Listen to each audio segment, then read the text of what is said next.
Nena sinkana Claire Chopper mu December 2001.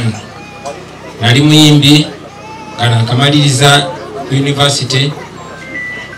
In fact nali sinaba kumaliriza. Nenga tuyimba mu karaoke. Nga music wange tebamukuba ku radios ewaffe yonna. Radio emu yoka era present omwe yali akuba music wange ate nga mukuba kiro nnyo ku Green Channel bali bamuyita Bob King. Naye nga mpuliriza radio nyingi, radio zinali nga mpuliriza kwaliko Radio West, Radio Best. Bandi awo olunaku lumu ngenda okuwulira kano kagoma kalubendera ngamba kiwuka. Nazanya kayimba kange era bwagenda gamba uyu mulenzi bamuyita Bobi Wine nga Chopper yaliko. Nali so proud. Ogwo gwe mulundi gwe linnya lyange lyasooka okuwulibwa mu Western Uganda. So siri mukyamu okugamba nti omukyalo ono gwe tuwerekera kati ya introducinga mwena gye muli. Mwandibadde temumanyi mwena singa teyali Chopper. Kole media niyo yonka yokushanga ebirungi nk'ebyo. Sekwati Kole media vira nkole.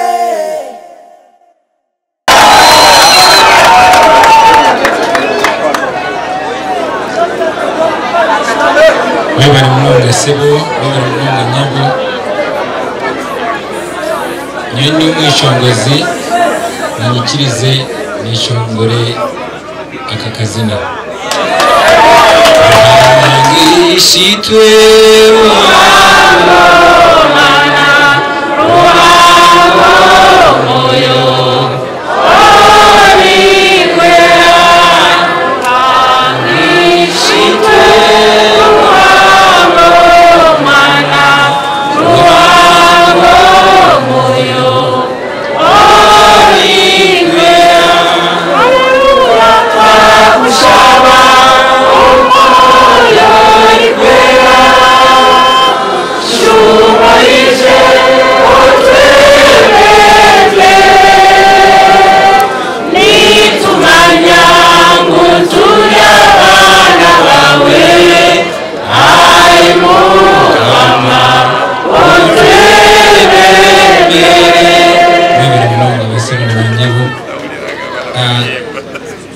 abebembezi ba chachi abenju ya Atomujenzi Chopper mshija we hamwe n'abana family yona basibu na banyaba baziki ranga simwe nyendo kusima bagenzi banje bebembezi abo kuba ebiri kusinga ababigamba kandi nyewe nkomuntu erizoba tinijaha nkomwebembezi kandi nka politician tinkijaha nkacyaguranye erizoba nijaha nka Bobi Wine abanyankore ni banyita Bobi Wine nishunganiza kujiba nani shoma t-shirt ya batabani ba Chopper ariko great mom, great sister, great mother and great friend. Nyewe ndio mu ba friends. Nyewe na Claire tukasinkana tukabugana okwezi kwa December omwaka 2021. Yes. Elizoba nani yendo gambo Runyankore konka barugamba mnonga. Kana bokureba ninye akabegeso Runyankore. Kandi rwanje rukafunguka ruona rwagenda nkomeka. Akishama mukirize ngamende mizona. Uruganda ni murumanya tuko. Basi munyambi. Ngabe magambi rwaliro nze size nga mukulembeze. Nwakubadde ngabe babategezeza Chopper abadde member waffe naye nze nzize nga mukwano gwa Chopper era ensonga yino nze mbadde musajja muyimbi emyaka gyonna naye nasinkana Claire Chopper mu December 2001 nali muyimbi kana nkamaliriza university. In fact nali sinaba kumaliriza naye nga tuyimba mu karaoke nga music wange tebamukuba ku radios ewaffe yonna. Radio emu yokka era present omu yali akuba music wange ate nga mukuba kiro nnyo ku Green Channel baali bamuyita Bob King. Naye nga mpuliriza radio nyingi, mu radio zinali nga mpuliriza kwaliko Radio West, Radio Best Kamampure. Kati ngaba artist nga tugezaako okwepromotinga ewaffe nga buli wotwala radio kuba ebuganda waliyo competition y'amaanyi.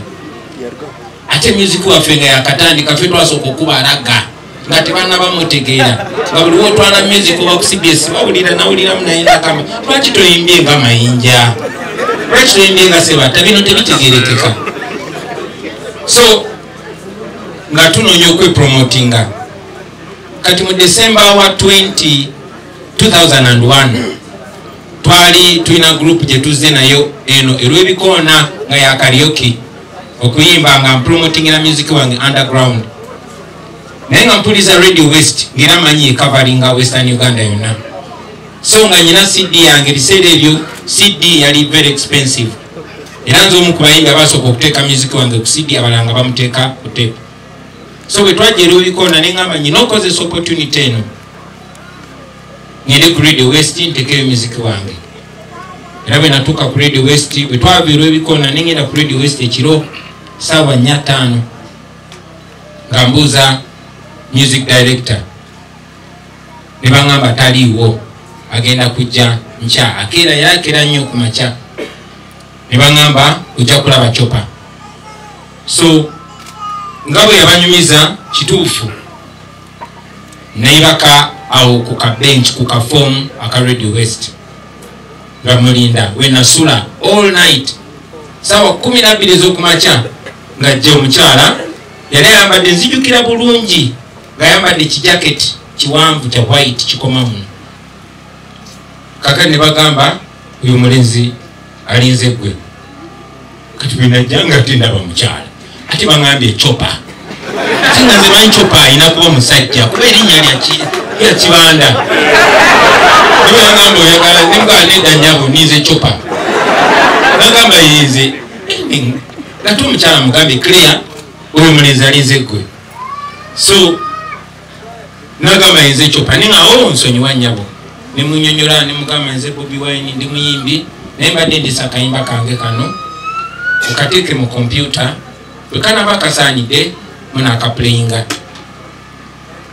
nga okwata CD yange nga ngiteekamu. Naye sobola kulekawo CD kuba nandigireseewo naye nga bwe mbagambye CD yali ya mitwalo 3 okugisaaza mu 2001 emitwalo 3 ng'oli muyimbi wa karaoke kubanga that night baali bansasudde 15,000 mu karaoke ze twakolera wano.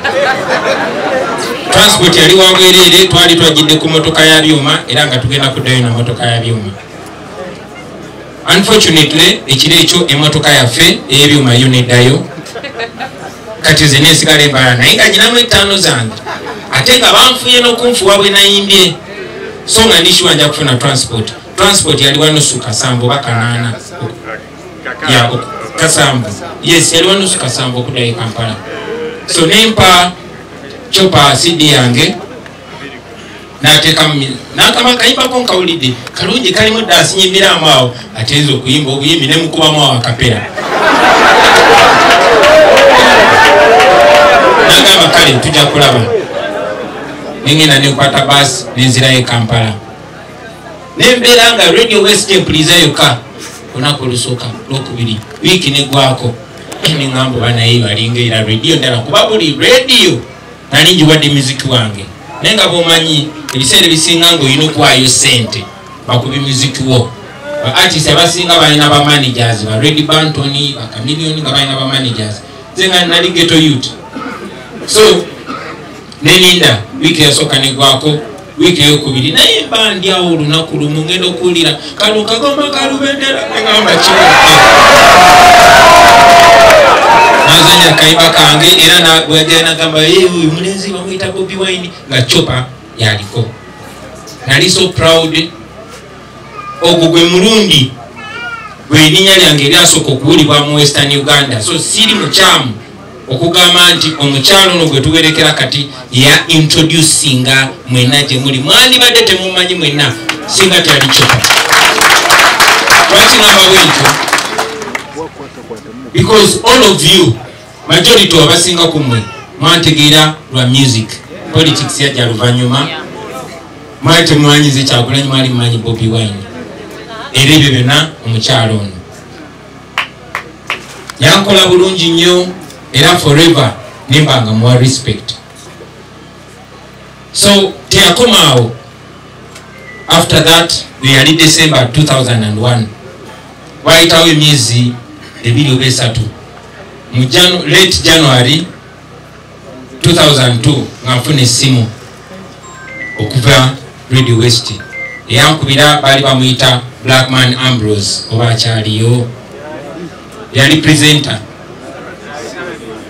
bangamba yafuuka kati RDC.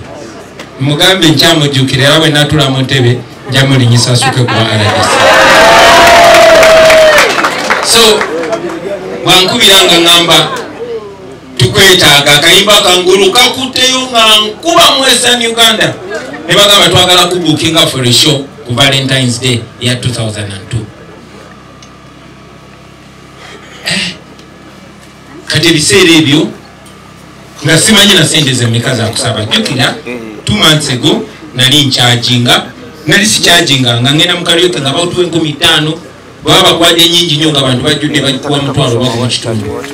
So this time bankubidde essimu kumbukinga nga artist okugenda okuperforminga nga simanyi na gye ngenda kuperforminga nenjogera bwogezi nga omanyi batuyigiriza era kuba danze nga nsoma ebitabo bingi nga nasomako ekitabo kye bayita Art of Seduction nga kikuyigiriza art of bargain nga kigamba ask for an arm and a leg and you'll be shocked how quickly you get it. Kanange nenkyogera hypothetically nengamba wenampayo sente meka nambuzi oyagala meka nenga mumpe emitwalo 10 ganiza zeke essimu agambe ampive nagamba kale tubukinge ojja kujja wano ojja kera ku makya tugenda kuweereza ticket za basi 2 tugenda nakubukingira hotel. Nengamba what munange olunaku lutuuka nga bansindikira tickets za basi 2. Jukira okujjanga eno twagiranga ku motoka ya byuma lole kati nga ntulanga load mu basi nekyali wange bali bamuyita Shamadred natuuka wanembalanga bambukingidde hotel room namba nga yangenzeka mu Classic Hotel. Era bwe natuuka omukyalo oyo nemusinkana banange ng'oluyimba lwange lukuba nagamba nze nasindise Blackman akubukinge nemugamba lwaki tewaŋŋambye nandiyimbidde bwereere nagamba oli star tulina okusasula kuba abantu bakwagala abantu bagenda kujja bangi nga simanyi nawe tugenda kubeera. Twatuuka ekiro nga tugenda mu Ajip Motel natuuka nga abantu bajjuze kulabaani olunaku olwo nakuba omuziki olunaku olwo nava eno embalala nga ndi Bobi Wine mulala nnyo. Uncle Speaker abadde ababuulira mami abadde ababuulira bwentambula mami muwala oyo yampa confidence okutambula bwentyo ye teyamanya kyeyankolera but she unlocked my chances. Ne waffe bawulira nga kikuba nga there's no chance balina okuba omuziki gwange kiringa bwe balaba nga bampagira eyo yonna yonna n'abadde tampagire waffe agamba nswala natandika nayo okubagira. So that is how it was. That day I had my greatest show, my first big show in Ajip Motel. The rest is history. So I've come here first and foremost to tell that story because I've never told that story, and to salute this sister, mother and friend. Thank you Claire.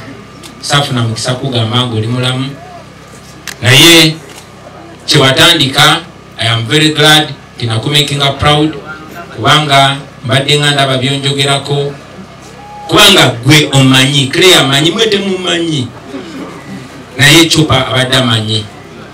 I'm very glad tisikuswaziza jase kinumye tisibimaze ebyo byonna nga bwe tugenda bimalayo ng'okyali mulamu naye Katonda bw'atyo bwe yasalawo.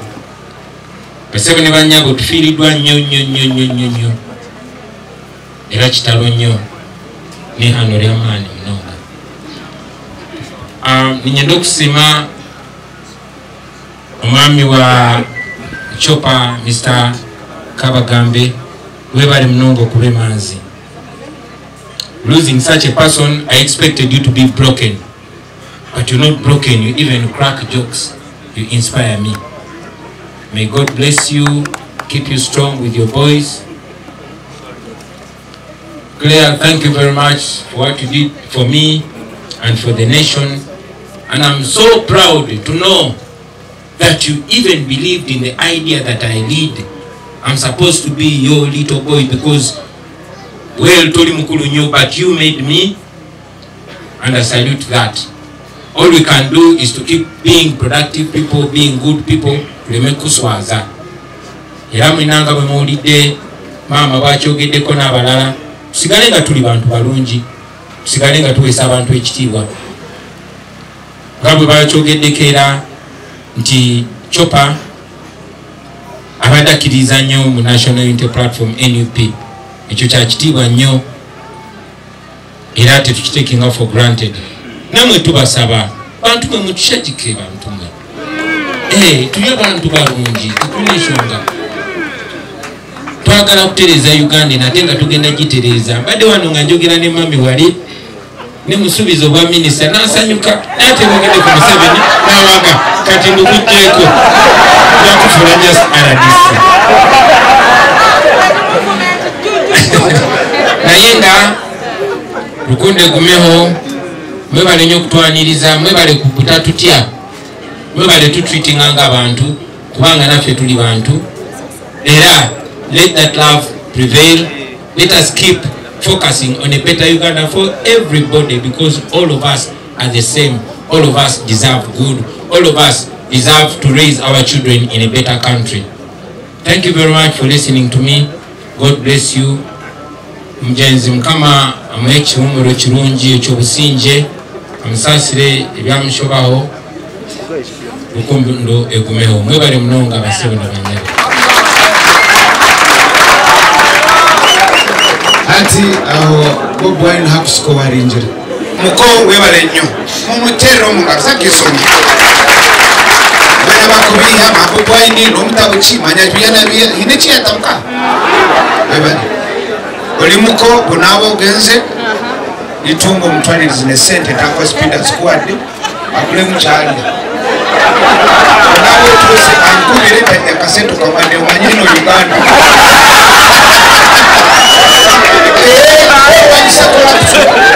watukewe mkwesimu kami uncle speed banange thank you sente zangeze tuno kulabika ngomuko mkoto sona kucha unu nugena katuina mkoko kiko katerike bani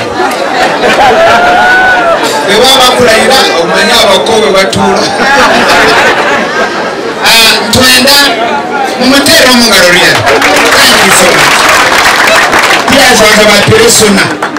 Yes, Fresco Supermarkets, the best supermarket in Africa. Bashashanitwe kandi bahereza imtwaro 20 Secretary Rai. Twenda kuri organizing Nira Kansala Nira. Kore media niyo yonke yokushanga ebirungi nkebyo. Sekwachi kore media irankore.